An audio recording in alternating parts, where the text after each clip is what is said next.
सोम त्रयोदशी प्रदोष व्रत कथा। सूत जी बोले, हे ऋषिवरों, अब मैं सोम त्रयोदशी व्रत कथा का महात्म्य वर्णन करता हूँ। इस व्रत के करने से शिव पार्वती प्रसन्न होते हैं। प्रातः स्नान आदि शुद्ध पवित्र हो, शिव पार्वती का ध्यान करके पूजन करें और अर्घ दे। ओम नमः शिवाय इस मंत्र का 108 बार जप करें। फिर स्तुति करें, हे प्रभु, मैं इस दुख सागर में गोते खाता हुआ ऋण भार से दबा ग्रह दशा से ग्रसित हूँ। हे दयालु, मेरी रक्षा कीजिए।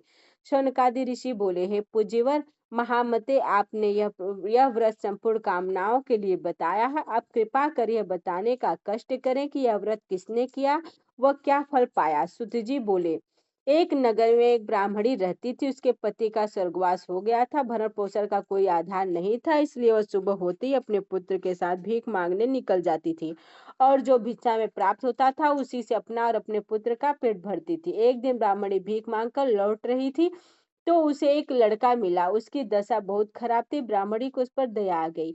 वह उसे अपने साथ घर ले आई। वह लड़का विदर्भ का राजकुमार था। पड़ोसी राजा ने उसके पिता पर आक्रमण करके उसके राज्य पर कब्जा कर लिया था, इसलिए वह मारा मारा फिर रहा था।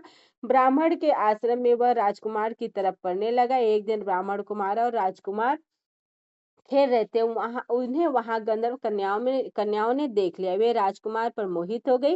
ब्राह्मण कुमार तो घर लौट आया, लेकिन राजकुमार अंशुमति नामक गंधर्व कन्या से बात करता रह गया। दूसरे दिन अंशुमति अपने माता पिता को राजकुमार से मिलाने के लिए ले आए।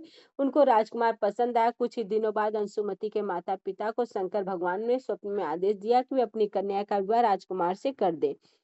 फलतः उन्होंने अंशुमति का विवाह राजकुमार से कर दिया। ब्राह्मणी को ऋषियों ने आज्ञा दे रखी थी कि वह सदा प्रदोष व्रत करती रहे। उसके व्रत करने के प्रभाव से गंधर्वराज की सेनाओं की सहायता से राजकुमार ने विदर्भ से शत्रुओं को मार भगाया और अपने पिता के राज्य को पुनः प्राप्त कर लिया। वहां आनंद पूर्वक रहने लगा। राजकुमार ने ब्राह्मण को अपना प्रधानमंत्री बनाया। राजकुमार और ब्राह्मण कुमार के दिन जैसे ब्राह्मणी के प्रदोष व्रत करने की कृपा से शंकर भगवान शंकर भगवान वैसे ही से फिरे। राजकुमार ब्राह्मण कुमार के दिन जैसे ब्राह्मणी के प्रदोष व्रत करने की कृपा से फिरे, शंकर भगवान वैसे ही अपने दूसरे भक्तों के दिन भी फेरते हैं। तभी से प्रदोष